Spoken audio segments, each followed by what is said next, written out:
The Shek Report with Dave Dameshek reporting. Dameshek here. Week 10's through, so let's get right to it. Just remember, players and coaches, don't get angry at me if I call your name. Ultimately, I didn't do this to you. You did this to you. Let it begin! At number 5, the Jaguars' Elvis-aided win in Baltimore. Thank you. Thank you very much.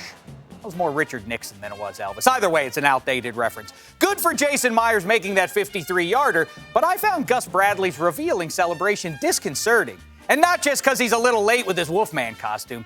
Halloween was 2 weeks ago, Gus. No, here in the Copycat League, I'm very concerned other coaches, who I won't name here, might follow suit.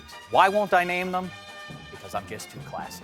At number 4, shame on those who conspired against Football Baby's improbable prophecy of a Giants win on Sunday.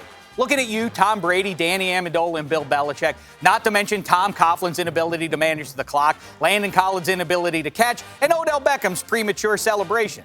Yeah, look closely at it, people. He was about to celebrate and pick the ball up over his head, which leads me to believe he didn't watch the Lee Evans game against those same Patriots a few years back. Cheers to Duron Harmon, who did his best to help Football Baby out, but don't worry about Football Baby. I think he's going to be okay. Hey, Football Baby, how are you feeling about the Patriots proving you wrong? See, he's got good spirit. By the by, Football Baby isn't just great at picking games. No, he does a great Belichick impression, too. You see the similarities there, right? Now it's time for this week's Shoulders of Greatness presented by Head & Shoulders. First one goes to Kirk Cousins for honoring his ailing father with a great performance on Sunday. You like that? I like that. You gotta like that, right? Yes, Kirk, I do. I also enjoyed the performance of the refs in Seattle. You may not love every call this ventriloquist ref and his puppet make, but it's hard to get too upset when they're so delightful. Look at that guy. His mouth doesn't even move when the puppet talks. He's good. One more Shoulders of Greatness honoree, and it's the guy we first said 6 weeks ago was a top-tier MVP candidate, Cam Newton. Yes, he's got shoulders of greatness and hands stronger than an alligator's jaw. In 2 straight weeks, Cam somehow held on to an oblong ball with one hand while being hit by very large human beings, and somehow he never dropped it. Sorry to the Titans' Avery Williamson, but if you're going to get in Cam's face, I at least wish it'd lead to a breakdancing battle like the ones we used to see in movies like Breakin' 2, Electric Boogaloo. At number 3, while we're on the subject of dancing and such, I need to call out the curmudgeons who complain about expressions of joy on a football field.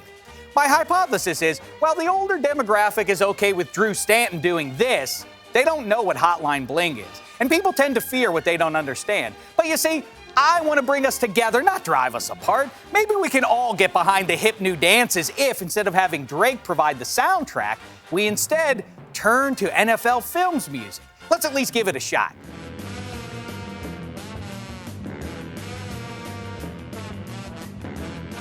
See, that's fun. At number 2, it's time for the Jim Marshall Bad Sense of Direction Award, which this week is shared by Browns Johnson Batamosi and the Cards Kevin Minter. You guys can pick up your trophy over there, or in your terms, over there.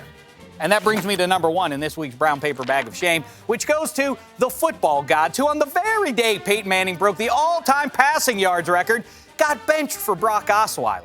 Unlike the rest of the world, I'm not going to point out Peyton's awful, terrible stats, or point out that the Broncos mascot now has a better arm than Peyton. Why? I already told you why. I'm just too classy. For all of you classless people, though, how dare you denigrate the great Peyton Manning? I got this for you. It's a Brown Paper Bag of Shame.